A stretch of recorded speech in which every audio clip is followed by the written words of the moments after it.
हिंदी में यूपीएससी की तैयारी से संबंधित प्रोग्राम्स को देखने के लिए सब्सक्राइब करें स्टडी IQIAS हिंदी। जय हिंद आप सभी को भाई, मैं Vineet Tiwari faculty of CSAT आपका स्वागत करता हूं स्टडी IQIAS हिंदी पर। एक बार सभी लोग कमेंट करके बता दीजिए कैसे हैं आप सभी। और जैसा कि आप सभी को पता है कि हम एक प्रीवियस ईयर की सीरीज लेके आए हैं जिसमें PYQ के सारे क्वेश्चंस कराते हैं और चैप्टर वाइज ये सीरीज चल रहा है। अभी हमारा एवरेज है, एवरेज की आज लास्ट क्लास है और इस क्लास में मैं आपको जितने भी रिमेनिंग क्वेश्चंस होंगे आपके प्रीवियस ईयर के सारा मैं कराऊंगा।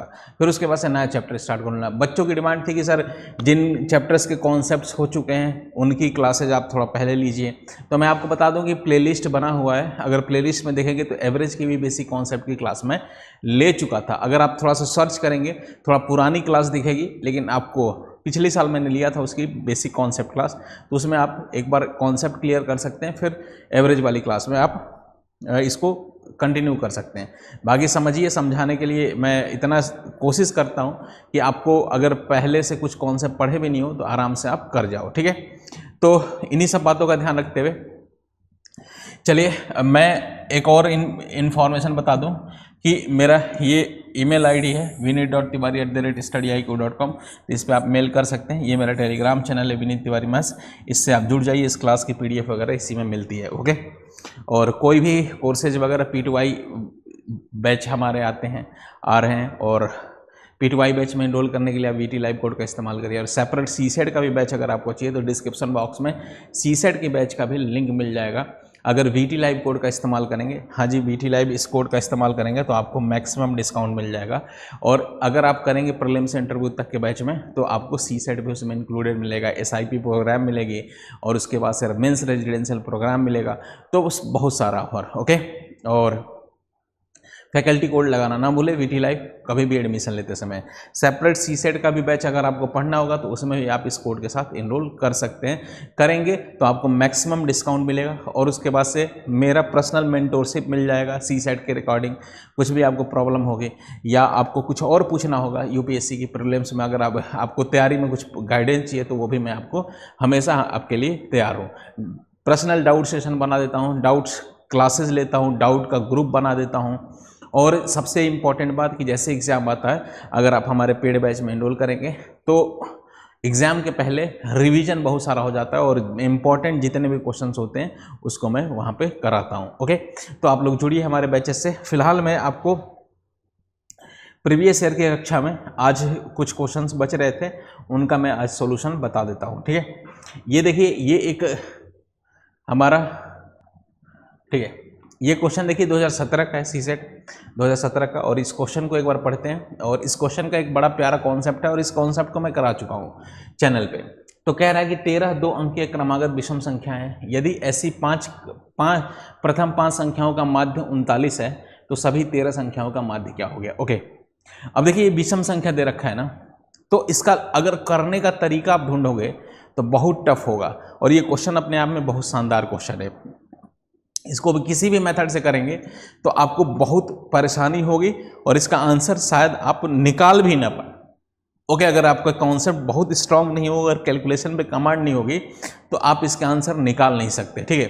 अगर कुछ बच्चों के अच्छे होते हैं मैथ्स और या कॉन्सेप्ट अच्छा होता है तो वो जनरली क्या मान लेंगे, मान लो पहली संख्या A है और विषम संख्या होता है, हर 2 के इंटरवल पे होता है, तो अगला हो गया A+2 हो गया, उसके बाद A+4 हो जाएगा, इस तरीके का मान लेंगे, ओके। और उसके बाद से 5 का समांतर माध्य निकालेंगे, A की वैल्यू निकालेंगे, फिर सॉल्व करेंगे। मतलब मुश्किल होगा आपके लिए और टाइम टेकन होगा।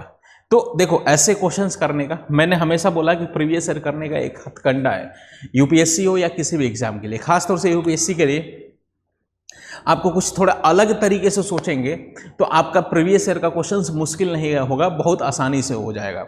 और मेरी क्लासेज में भले ही नंबर सिस्टम हो, परमुटेशन कम्बिनेशन या कोई भी बड़ा से बड़ा चैप्टर हो या छोटा चैप्टर हो, उसमें देखना हमेशा कुछ ना कुछ यूनिक कॉन्सेप्ट, यूनिक सॉल्यूशन मैं बताता हूँ जो एकदम सरल भाषा में हो, आसानी तरीके से समझ जाए और इफेक्टिव हो और क्लियर हो।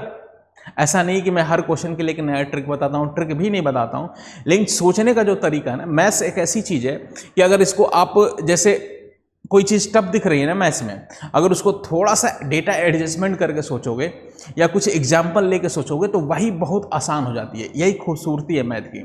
और जो एक पैटर्न एक टाइप के क्वेश्चन में लगता है ना, तो उस टाइप के सारे क्वेश्चन में उस टाइप के पैटर्न जरूर अप्लाई होते हैं। ओके, तो उन्हीं सब चीज़ों को देखने के लिए मैंने इस सीरीज को स्टार्ट किया था। को पढ़ाता तो हुई, मैं यूट्यूब पे भी पढ़ाता हूँ, 2:15 बजे क्लास चलती है। लेकिन बच्चों की यही प्रॉब्लम होती है, सर प्रीवियस ईयर कैसे करें, प्रीवियस ईयर कर रहे हो नहीं पा रहा मेरे से, तो अब कैसे टैकल करें, कैसे आपने जो कॉन्सेप्ट बताया उन्हीं कॉन्सेप्ट का यूज करके इसमें करें। तो इसीलिए मैंने अपनी तरफ से प्रीवियस ईयर करा रहा हूँ। ऐसा नहीं कि छोड़ दिया, मैं आपको खुश करने के लिए कॉन्सेप्ट बता दिया, कुछ छोटे छोटे क्वेश्चन करा दिया, आप खुश हो गए, और प्रीवियस ईयर हो नहीं रहे तो आपको लगेगा कि सर बस बेवकूफ़ बना रहे थे अपने मेथड से, उनके मेथड से नहीं हो पा रहे हैं प्रीवियस ईयर, और आपका प्रीवियस ईयर करने का और भी तरीके दूसरे तरीके से होंगे, लेंदी तरीके से होंगे, हो ही नहीं पा रहा। तो इसीलिए मैं आपकी सारी की सारी प्रीवियस ईयर में सॉल्व कराने के लिए तैयार हूं और कर ही रहा हूं। धीरे धीरे आपको 2-3 महीने में सारा प्रीवियस ईयर हो जाएगा। कोई भी चैप्टर, मैथ्स और रीजनिंग को कॉम्प्रिहेंशन और सबका सब हो जाएगा। ओके, तो चलिए समय न बर्बाद करते हुए इसको करते हैं। ओके, और अगर आपको पढ़ना होगा, मैं बार बार कह रहा हूँ, एडमिशन लेते समय आप आपके प्रीलिम्स से इंटरव्यू तक के बैच में या सीसेट के सेपरेट बैच में आप ले सकते हैं, और डिस्क्रिप्शन बॉक्स में लिंक होता है, क्लिक करेंगे, लेकिन वीटी लाइव कोड का इस्तेमाल करते हुए। तो देखिए ये क्वेश्चन है ना, 13 2 अंकीय क्रमागत संख्या विषम संख्या है। विषम संख्या किसे बोलते हैं? तो ऑड नंबर है, ऑड नंबर, और 2 अंकीय है। 2 अंकीय मतलब मान लो 11, 13, 15, 17, 19, 23, 21, ये सब विषम संख्या है। ओके, कह रहा है समांतर माध्य। माध्य का मतलब होता है, ये औसत ही दे रखा है, एक्चुअली ये वर्ड माध्य होता है, इसका मतलब औसत ही होता है, एवरेज ही होता है। अब मैं देखो इस क्वेश्चन को करूंगा नहीं, मैं डायरेक्ट करना भिड़ूंगा नहीं इस क्वेश्चन से, इस क्वेश्चन की कमजोरी ढूंढूंगा कि क्या वो कड़ी है जो इसमें मुझे मदद करेगी और इस क्वेश्चन को आसानी से समझने में मुझे बिल्कुल मदद करेगी।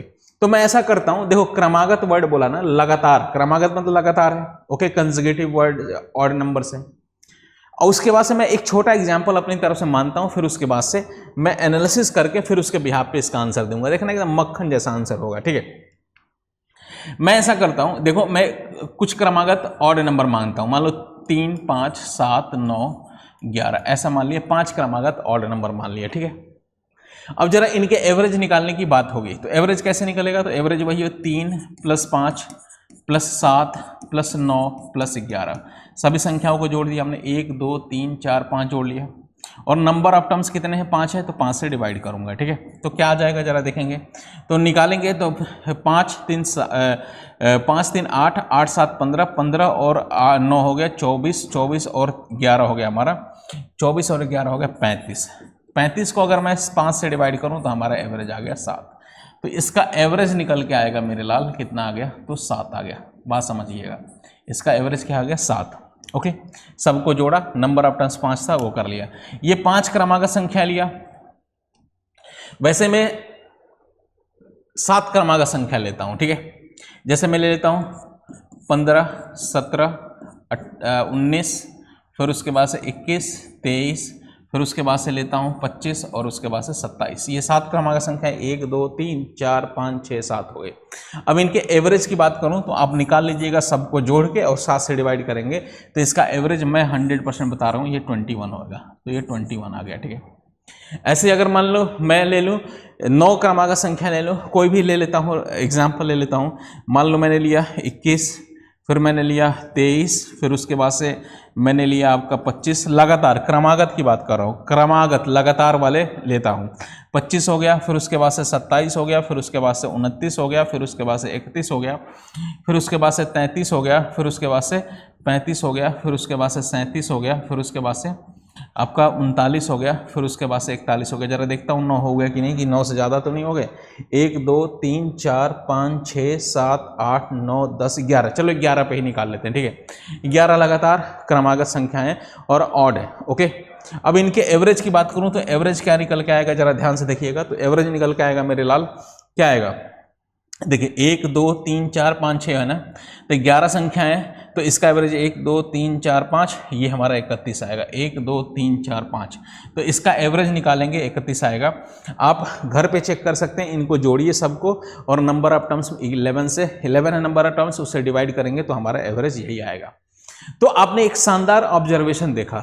ऑब्जर्वेशन क्या कह रहा है कि ऑब्जर्वेशन ये कह रहा है कि कभी भी एवरेज लगातार संख्याओं का निकालना होगा ना, और नंबर ऑफ टर्म्स ऑड दे रखे हैं, मतलब 5 लगातार संख्याएं, 7 लगातार संख्याएं, 9 लगातार संख्याएं, 11 लगातार संख्याएं, 13 लगातार संख्या, इस तरीके का। तो एवरेज होता है कि बीचों बीच वाला नंबर एवरेज होता है, मतलब जस्ट बीचों बीच वाला नंबर एवरेज होगा। 2 इधर से, जैसे 5 था तो 2 इधर से छोड़ दिया, 2 इधर से स्किप कर दिया, और बीचों बीच वाला जैसे हमारा था 1 2 3 4 5 6 7 टर्म थे ना, 7 में से बीचों बीच वाला एवरेज हो गया, 3 इधर से स्किप कर दिया, 3 इधर से स्किप कर दिया, ठीक बीचों बीच वाला एवरेज आ रहा है। इसमें भी वही कहानी होगी, इसमें 11 था तो 11 एक बीचों बीच वाला, 11 एक बीचों बीच वाला हो गया, बाकी बच गए 10, 10 में से 5 इधर छोड़ दिए, 5 इधर स्किप कर दिए, बीचों बीच वाला एवरेज आ गया। ठीक है, ये हमारा आ गया। अच्छा, अब सोचो जरा, अगर मुझे क्वेश्चन दिया गया होता, मुझे ये क्वेश्चन, यही क्वेश्चन दिया गया होता, बोला जाता मेरे भाई कि 11 लगातार संख्याएं, ध्यान से सुनिएगा इसी क्वेश्चन को, 11 लगातार संख्याएं जिनका एवरेज दे रखा है 31 संख्याएं ज्ञात करें, या सबसे बड़ी सबसे छोटी संख्या ज्ञात करें। 11 लगातार विषम संख्याएं, या लगातार संख्याओं में भी एप्लीकेबल होता है, ये सम संख्याओं में भी एप्लीकेबल होता है। ये ऐसा नहीं कि ये विषम में ही होगा, ये सम में भी होगा, मतलब सम लगातार संख्याएं, जैसे या लगातार संख्या 1 2 3 4 5 ऐसे हो, 10 11 12 13 14 15 हो, ऐसे ही हो। बस नंबर ऑफ टर्म्स ऑड हो, नंबर ऑफ टर्म्स मतलब समझ रहे हो, संख्याओं को गिनिए, अगर वो विषम है, कहने का मतलब नंबर ऑफ पदों की संख्या क्या होगी, 5 आ जाए, 7 आ जाए, 11 आ जाए, 9 आ जाए, 21 आ जाए, 19 आ जाए, तो ये विषम होगा नंबर ऑफ टर्म्स। तो एक बीचों बीच वाला जैसे ही निकालेंगे तो बच गया, जैसे 5 था, 5 में से एक बीच वाला निकाल लिया, बच गए 4, 4 में से 2 इस साइड 2 इस साइड।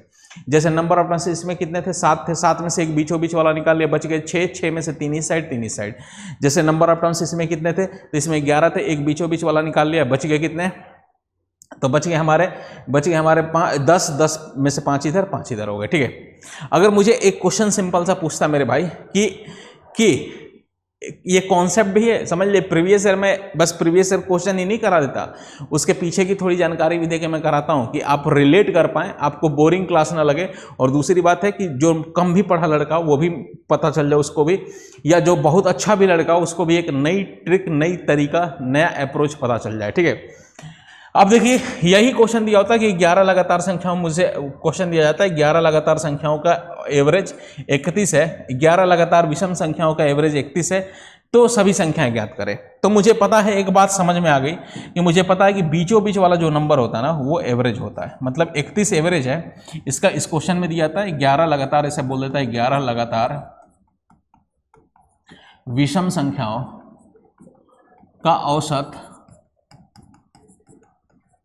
औसत 31 है, संख्याएं ज्ञात करें, संख्याएं ज्ञात करें, अगर ये पूछता तो। अब देखो क्या है कि मान लो 31 है, 11 लगातार संख्याओं का औसत क्या दे रहा है 31, तो जो औसत होता है वही हमारा बीचों बीच वाला नंबर होता है, जो औसत होता है वही बीचों बीच वाला नंबर होता है। देखो जो भी औसत है वो बीचों बीच वाला नंबर, तो ये औसत दे रखा है 31 है, इसका मतलब यही बीचों बीच वाला नंबर हो गया। तो 11 में से एक नंबर तो मुझे पता चलेगा, जो सबसे बीच में होगा वो नंबर मुझे पता चल गया। ठीक है, तो सबसे बीच वाला नंबर पता चल गया। अभी 11 में से एक नंबर पता चल गया तो बच गए कितने नंबर, 10 संख्याएं और मालूम करनी है। अब 10 संख्याओं में से बताओ, जब ये सबसे बीचों बीच वाला है तो 10 संख्याओं में से कितने इधर होंगे, कितने इधर होंगे, तो आपको पता है कि 10 में से 5 इस साइड होंगे सर, इस साइड होंगे, और 5 इस साइड होंगे। ठीक है, 5 इस साइड होंगे। अच्छा, अब लगातार विषम संख्या बोला है तो विषम संख्याओं के बीच का गैप कितना होता है, 2 2 का होता है। अब इधर वाली 31 से छोटी होंगी, इधर वाली 31 से बड़ी होंगी। अब लगातार लिख लीजिए, अब इधर वाली 31 से छोटी होंगी, मतलब 31 से छोटा कौन सा आ गया, तो 31 से छोटा जस्ट छोटा कौन सा हो गया, तो ये 29 हो गया। ये कितना हो गया, तो ये हमारा आ गया 27 आ गया। ये कितना आ गया मेरे भाई, तो ये हमारा आ गया 25 आ गया। ये हमारा आ गया, हमारा 23 आ गया, और इससे पहले वाला 21 आ गया। तो बीचों बीच वाला 31 हो गया, इससे पहले 5 संख्या लिख लिए। इसके बाद वाले विषम कौन से पढ़ेंगे, तो ये 33, 2 2 जोड़ते रहिए, इधर 2 2 घटा के लिख दीजिए, इधर 2 2 जोड़ के, क्योंकि विषम का गैप होता है 2, लगातार विषम का गैप होता है 2। ओके, 33 हो गया, ये 35 हो गया, ये 37 हो गया, ये 39 हो गया, और ये 41 हो गया। देखो ये क्वेश्चन डिजाइन हो गया। यही था, मैंने आपको बता दिया एक क्वेश्चन के फॉर्म में, तो यही चीज इसमें अप्लाई कर लेते हैं।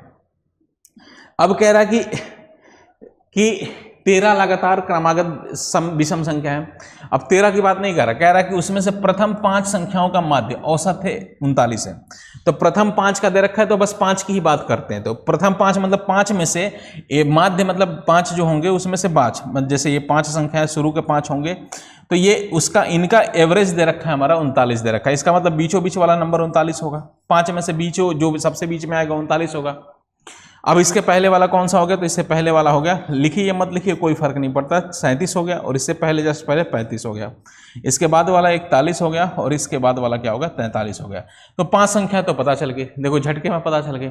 अब कह रहा है कि 13 है संख्या है, तो 5 पता चल गई। अब 13 लगातार, ये शुरू के 5 है, तो इसके बाद जो भी बचेंगे वो 13 तक पूरा करेंगे। तो 13 तक कौन से होंगे, तो इसके बाद वाले होंगे, इसके बाद वाले होंगे। इसका मतलब अगला कौन सा, 45 हो गया। इसका अगला कौन सा हो गया मेरे भाई, तो इसका अगला हो गया 47 हो गया।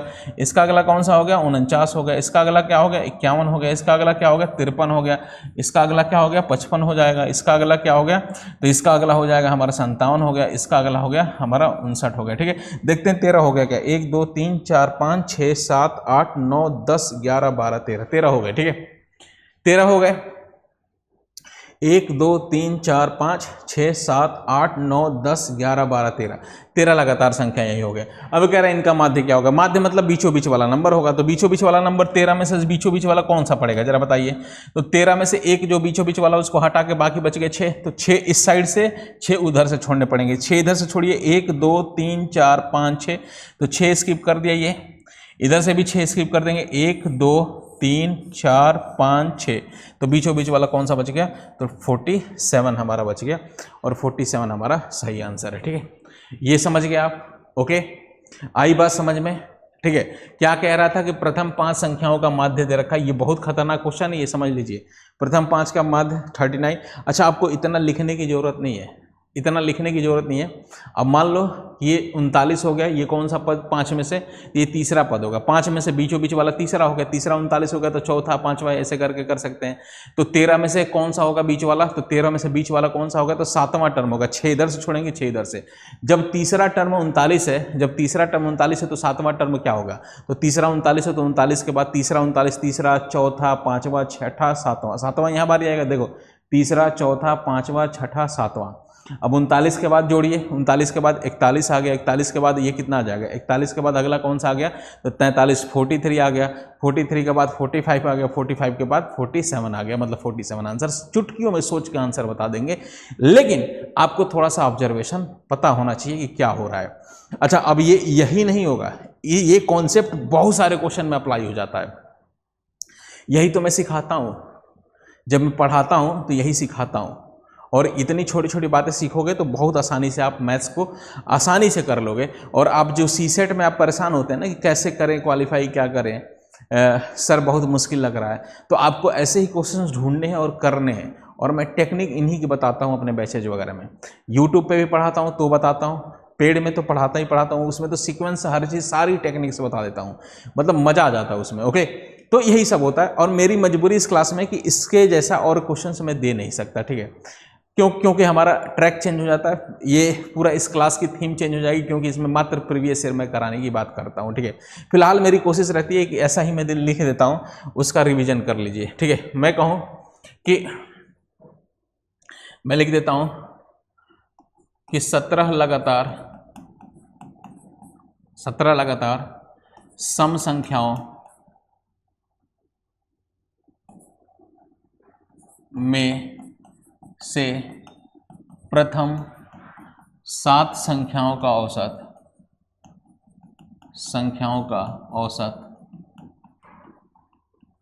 7 संख्याओं का औसत, 17 लगातार सम संख्याओं में से प्रथम 7 संख्याओं का औसत मैं दे दूं 28 है, तो सभी 17 संख्याओं का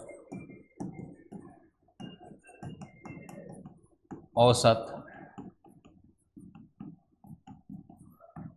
ज्ञात करें। ठीक है, जल्दी बताइए, टाइम नहीं है, इसका आंसर जल्दी बताइए। और इतना टाइम लग गया इसलिए कि एक कॉन्सेप्ट आपको बहुत अच्छा सिखाना था। ठीक है, और ये कॉन्सेप्ट मैंने आपको सिखा दिया। अब देखना बहुत कम टाइम में आप इसको कर लोगे। ये खतरनाक ये भी क्वेश्चन था।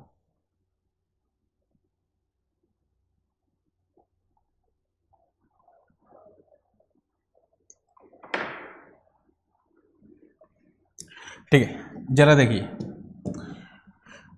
अब इसमें 17 लगातार सम संख्याओं का में से प्रथम 7 संख्याओं का औसत 28 है, तो सभी 17 संख्याओं का औसत ज्ञात करें। ओके, अब देखो कह रहा है कि 7 प्रथम 7 का ना 7 संख्याओं का औसत क्या है, 17 में से 7 शुरू के 7 का औसत 28 दे रखा है। मतलब शुरू के 7 में से, मतलब 7 शुरू के 7 संख्याएं ये होंगी 1 2 3 4 5 6 7 7 होंगी। तो इसमें बीचों बीच वाला दे रखा है वो औसत है, और औसत दे रखा है कितना, ये 28 है। ओके, अब ये सम संख्या है तो सम संख्याएं भी 2 2 के गैप पे होती हैं। मतलब इससे पहले वाला अगर निकालना चाहे तो निकालिए, नहीं तो आप डायरेक्ट आंसर बता दीजिए। ये 7 हो गए, 17 है तो देखो 1 2 3 4 5 6 7 हो गए, 7 हो गए, और 17 है तो 10 और बना दो, 1 2 3 4 5 6 7 8 9 10। अब देखिए जरा 17 हो गए, 1 2 3 4 5 6 7 8 9 10 11 12 13 14 15 16 17 17 हो गए। अब इनका एवरेज क्या हो गया, तो इनका बीचों बीच वाला नंबर कौन सा पड़ेगा, जरा बताइए, इनका बीचों बीच वाला कौन सा पड़ेगा।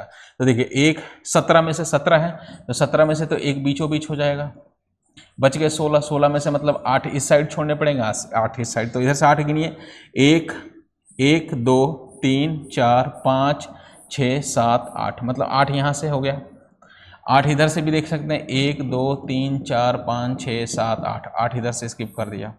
ओके, तो ये बीचों बीच वाला ये नंबर, ये कौन सा नंबर हो गया, तो मान लो ये 28 है, तो यहाँ तक करिए, ये हमारा कौन सा आएगा, तो ये हमारा आ गया 30 आ जाएगा, और ये हमारा 32 आएगा, और ये हमारा 34 आएगा, ये हमारा 36 आएगा, और ये हमारा 38 आएगा। हमारा सही आंसर कौन सा आ गया, 38। पूरा लिखने की जरूरत भी नहीं है, आपका आ जाएगा। आई बात समझ में, बोलो ना, क्लियर है मामला। ओके, डन है।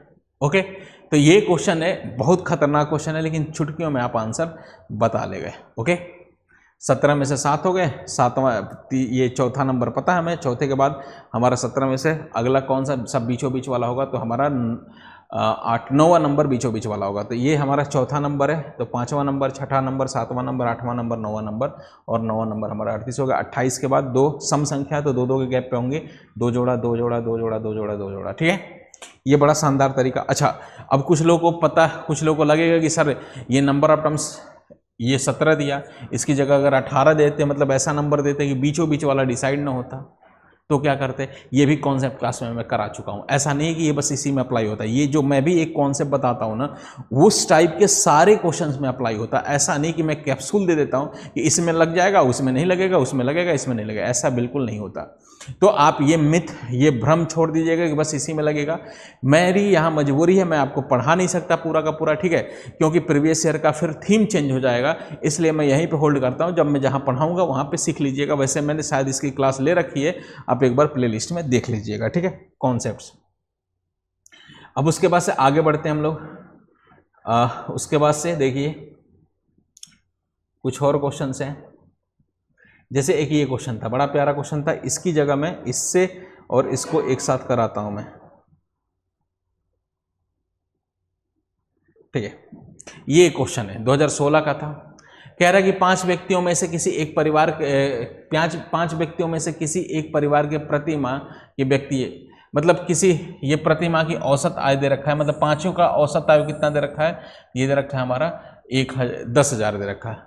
उसी परिवार में प्रति व्यक्ति की औसत आयु क्या होगी यदि एक व्यक्ति की आय में 1,20,000 प्रति वर्ष की वृद्धि हो जाए। ओके, तो इसका बताइए क्या आएगा एवरेज। ओके, तो इसमें एलिगेशन लगा सकते हैं, लेकिन एलिगेशन मुझे लगता है कि बताऊंगा तो ज़्यादा टाइम लगेगा, तो इसमें कोई जनरल मेथड मैं आपको बता देता हूँ, ठीक है। ओके ओके, ये है, ये टाइप है, एक और टाइप है, यहाँ पे भी है। ओके, अब देखिए मैं एक इससे भी रिलेटेड एक कॉन्सेप्ट छोटा सा बता देता हूँ मैं आपको, ठीक है। मैं कहूँ कि 5 लगातार नहीं बोलता, 5 संख्याओं का औसत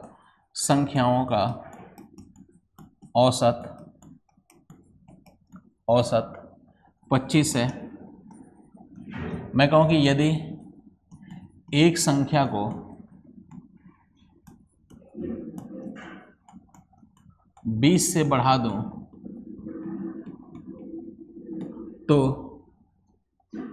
तो नया औसत क्या होगा, क्या होगा, नया औसत क्या होगा। अब देखो ये अपने आप में बड़ा शानदार क्वेश्चन है। ओके, 5 संख्याओं का औसत दे रखा है, जैसे एक बार डिटेल में बताता हूँ फिर इसका डायरेक्ट तरीका बताता हूँ, ठीक है। तो नया औसत क्या होगा, देखो 5 संख्याओं का औसत 25 दे रखा है ना भाई, तो मान लो 5 संख्या मान ली x1 हो गया, x2 हो गया, x3 हो गया, ठीक है, x3 हो गया, x4 हो गया, x5 हो गया, ठीक है। और इनका एवरेज दे रखा है 25, तो 25 एवरेज दे रखा है, इंटू 5 करेंगे तो टोटल आ गया, टोटल 125 आ जाएगा। टोटल कितना आ गया मेरे भाई, तो टोटल हमारा 125 आ गया, ठीक है। अब कह रहा है कि दूसरे केस में कह रहा है कि इसमें एक संख्या को मैं बढ़ा दूं, 20 से बढ़ा दूं, ठीक है। 20 से बढ़ा दूं तो क्या हो जाएगा, तो देखो जरा, अब औसत, नया औसत क्या होगा।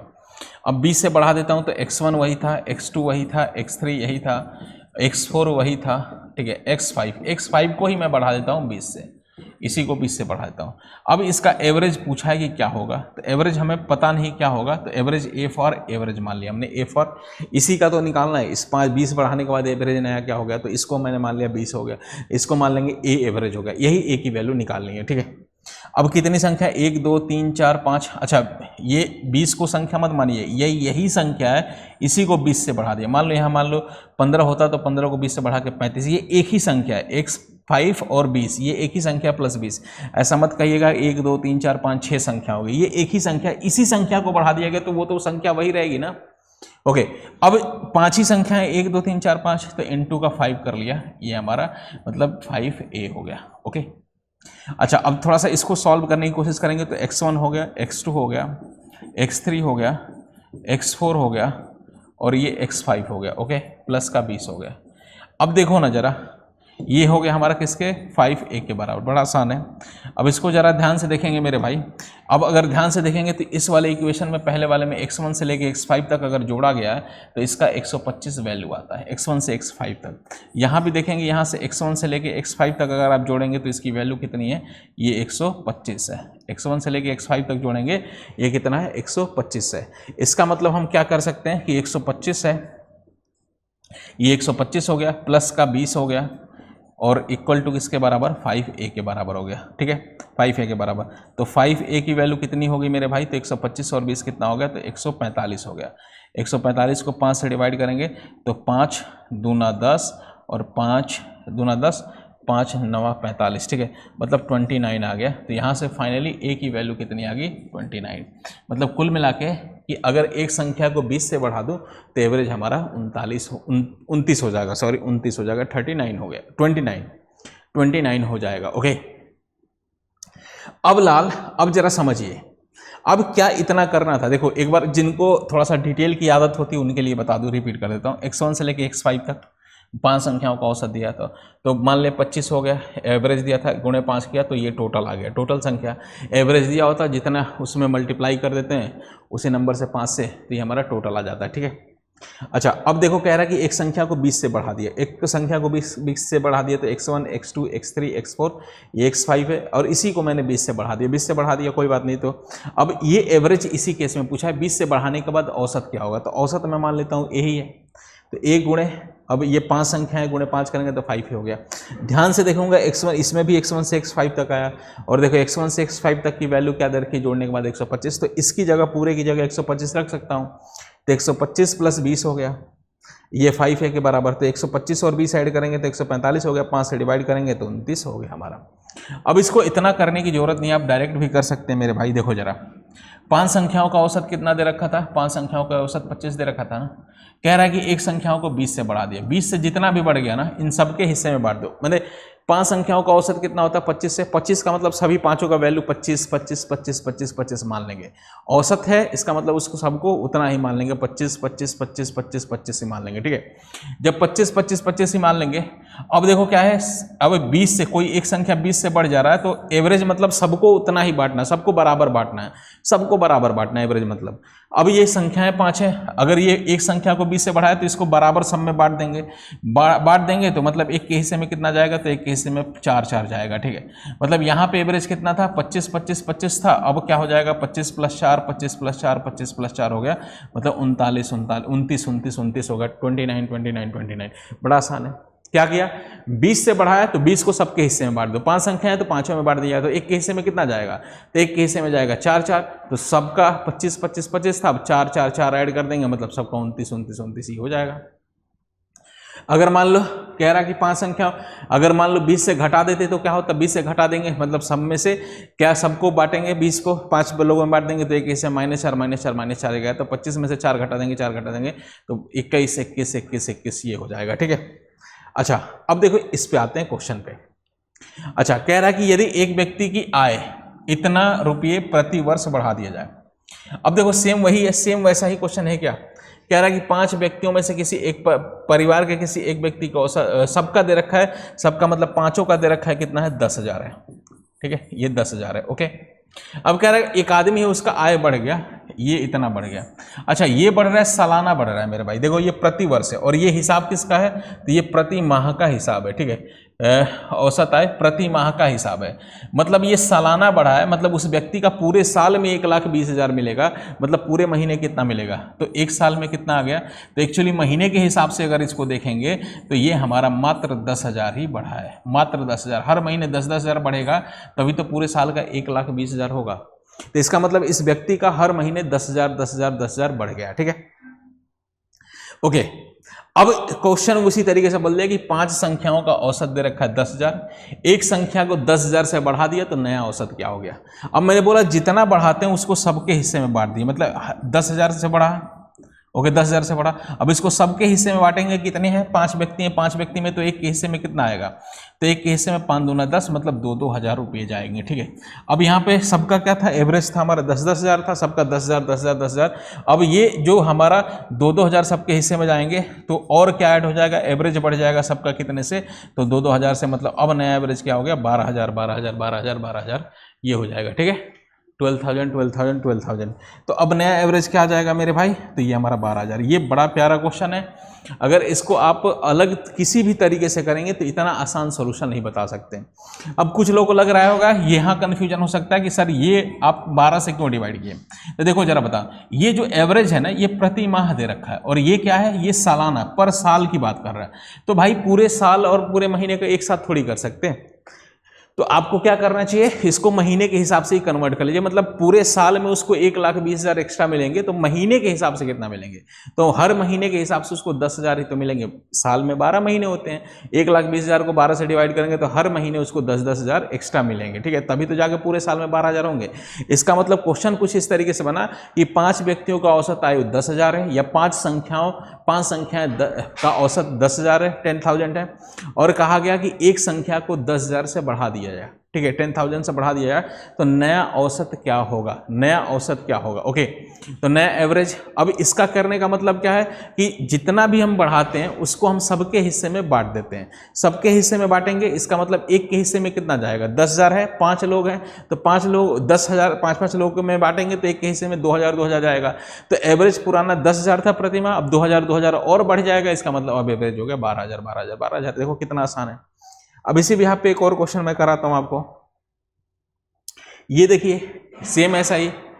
अब कह रहा है कि अपने प्रथम 3 परीक्षण में एक छात्र का औसत दे रखा है n है, यदि वह अपने चौथे में पिछले परिणाम से 20 अंक अधिक प्राप्त करता है पिछले औसत से। अब देखो किसी संख्या को शामिल भी करते हैं ना, एवरेज के बराबर कोई आता है या एवरेज के बराबर कोई जाता है तो एवरेज में फर्क नहीं पड़ता। एक एग्जाम्पल मैं आपको बताता हूँ, मान लो मैं लिख दूँ कि 20 22 और 24 है, इनका एवरेज अगर निकालोगे तो एवरेज आएगा हमारा, एवरेज निकाल लीजिएगा 22 आएगा। अब मैं इसमें जितना एवरेज था उसी के बराबर किसी को शामिल करता हूँ, 20 22 24 और एक और 22 को शामिल करता हूँ, इनका भी एवरेज निकालोगे ना, सबको जोड़ेंगे तो ये हमारा आ जाएगा, सबको जोड़ेंगे तो और एवरेज निकालेंगे तो यहाँ भी 22 आएगा। मतलब एवरेज जितना भी होता है ना, एवरेज कैसे निकालते हैं, सबको जोड़िए और नंबर ऑफ टर्म से डिवाइड करिए, 1 2 3 4 5 5 से डिवाइड करेंगे आ जाएगा। ठीक है, तो एवरेज हमारा यहाँ भी कितना आ जाएगा, 22 आ गया। ठीक है, तो एवरेज कितना आ गया, तो यहाँ भी 22 आएगा। तो एक मैसेज ले लीजिएगा, ये वैसे मैंने बेसिक क्लास में बताया था, यहाँ जल्दी बताता हूँ कि कुछ संख्याओं का एवरेज जितना भी होता है या कुछ लोगों का एवरेज जितना भी होता है, अगर मान लो एवरेज के बराबर ही मैं शामिल करता जाऊँ ना कितनी भी नंबर्स को, तो एवरेज में कोई फर्क नहीं पड़ने वाला। जैसे मैं कहूँ कि इस क्लास का एवरेज वेट 50 किलोग्राम है और मैं कहूँ कि 50 किलोग्राम के कई सारे लड़कों को मैं अंदर कर दिया, तो एवरेज में कोई फर्क नहीं पड़ने वाला, 50-50 एवरेज के बराबर कोई आए जाए, एवरेज में कोई फर्क नहीं पड़ने वाला। अब ये क्वेश्चन पे देखते हैं, थोड़ा बेसिक सा है। अब कह रहा है ना कि अपने प्रथम 3 परीक्षणों में कह रहा कि n एवरेज n है, मतलब 3 का एवरेज क्या है, n है। अगर n की जगह कोई और नंबर देता तो आसानी से आप कर लेते हैं। कह रहा चौथा एवरेज से 20 ज़्यादा, मतलब चौथा भी अगर मान लो एवरेज ही शामिल किया, n भी n के बराबर शामिल करता तो हमारा क्या आता है, एवरेज भी हमारा क्या आता है, n ही होता। मतलब कुल मिला के 3 का कह लूँ एवरेज या 4 का एवरेज कह लूँ, ये एक ही बात है। मतलब 4 का एवरेज हो गया, 4 संख्याओं का एवरेज n हो गया। लेकिन कह रहा है कि चौथा एवरेज से कितना ज़्यादा, 20 ज़्यादा है, मतलब 20 ज़्यादा, इसी को सबके बांट दीजिए। देखो मैं क्या कह रहा हूँ, एक बार ध्यान से समझिएगा। 3 संख्याओं का औसत n है, चौथा मान लो एवरेज के बराबर ही शामिल, कह रहा है ना कि एवरेज पिछले औसत प्राप्तांक से 20 ज़्यादा। अब मान लो पहले मानते हैं एवरेज शामिल करते हैं, अगर एवरेज के बराबर ही होता तो 3 संख्याओं का औसत, 3 छात्रों का औसत n है तो चारों का भी तो n ही होगा। अगर मान लो चौथा भी n ही एवरेज के बराबर ही शामिल करेंगे तो हमें कोई फर्क नहीं पड़ेगा। अभी तो बताया कि एवरेज के बराबर कोई कितना भी आ जाए कोई फर्क नहीं पड़ने वाला। ओके, मतलब चारों संख्याओं का एवरेज n है, लेकिन जो चौथी संख्या ना n नहीं है, n से 20 ज़्यादा है, तो जितना भी ज़्यादा कम है इसको सभी के हिस्से में बांट दीजिए। सभी के हिस्से में बांटेंगे तो एक के हिस्से में कितना जाएगा, तो 4 लोगों के हिस्से में बांटेंगे इस 20 को, तो 4 लोगों के हिस्से में जाएंगे तो एक के हिस्से में 5-5 आ जाएगा। ठीक है, 5-5 आ जाएगा, इसका मतलब क्या हो गया, नया एवरेज क्या हो गया, n+5। जितना भी आता जोड़ लेते हैं ना तो n+5 हमारा सही आंसर आ गया। देखो सेकेंड नहीं लगे, हो जाएगा। अगर इसको डिटेल करना है तो डिटेल भी मैं बता देता हूं मेरे भाई। ओके चलो डिटेल में नेक्स्ट पेज पे बताता हूं इसका, आगे बात समझ में। तो डिटेल क्या था कि 3 संख्याओं का एवरेज n दे रखा था। 3 संख्याएं मान लो x1, x2, x3 है, इनका एवरेज कितना दे रखा है, n दे रखा है। ओके, तो n × 3 कर देंगे तो टोटल आ गया 3n आ गया। ओके, अच्छा चौथी संख्या कह रहा है n से जो एवरेज था, ये कह रहा ना कि चौथी संख्या पिछले औसत प्राप्तांक से 20 ज़्यादा, मतलब चौथी संख्या क्या है, n+20 है ना। एवरेज देखो पिछले औसत प्राप्तांक n है, औसत n है, उससे 20 ज़्यादा, इसका मतलब चौथी संख्या क्या है हमारा, n+20 है। ओके, तो यहीं कर लेते हैं। x1 है, x2 है, x3 है, और चौथी संख्या x4 की जगह मैं n+20 कर लेता हूँ। ये 4 संख्या हो गई। अब 4 का इनका औसत पूछा है तो औसत हम मान लेते हैं n × 4 कर लेते हैं, तो ये हमारा 4a हो गया। ठीक है, ये मान लिया। अच्छा अब ध्यान से देखेंगे यहाँ पे x1 से लेके, ध्यान से देखिएगा जरा, x1 से लेके x3 तक की वैल्यू कितनी थी, 3n थी। मतलब यहाँ हम 3n इसकी जगह, यहाँ की जगह 3n लिख सकते हैं, तो ये 3n हो गया। प्लस का कितना हो गया, n+20 हो गया, इक्वल टू 4n हो गया, 4a हो गया। ठीक है, अब n प्लस ये 3n कितना हो गया, ये 4n आ गया, प्लस का 20, ये कितना 4a के बराबर। तो a की वैल्यू कितनी आ गई, तो 4n+20 अपॉन 4 कर लेंगे। ठीक है, 4 से ये कैंसिल करेंगे, 4 से ये कैंसिल, ये 5 बार, मतलब फाइनली कितना हो गया, n+5 आ गया। देखो यही एवरेज पूछा था, n+5, और मैंने आपको तुरंत करा दिया। ठीक है, तो चलिए आज के लिए इतना ही, और मिलते हैं हम अगली क्लास में। ओके, और एवरेज ख़त्म हो गया, लगभग एक ही क्वेश्चन है, उसको मैं किसी और चैप्टर में करा दूंगा, अगली ही क्लास में मैं करा दूंगा। ठीक है, उसके बाद से कोई नया PYQ की सीरीज स्टार्ट करेंगे।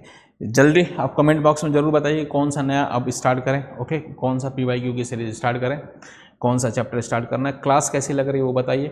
अगर आपको थोड़ी सी भी प्रॉब्लम हो रही है PYQ में, मुझे पता है कि थोड़ी बहुत प्रॉब्लम हो रही होगी, तो आपको क्या करना चाहिए मेरे भाई, तो आपको सीधा सीधा आपको थोड़ा सा कॉन्सेप्ट वाली क्लास करनी चाहिए। मेरे बैचेज में, अगर पेड बैचेज में आप जुड़ना चाहते हैं तो आप डिस्क्रिप्शन में लिंक होगा, या मेरे को डायरेक्ट मेल कर सकते हैं, यहाँ पे मैं आपको गाइड कर दूंगा।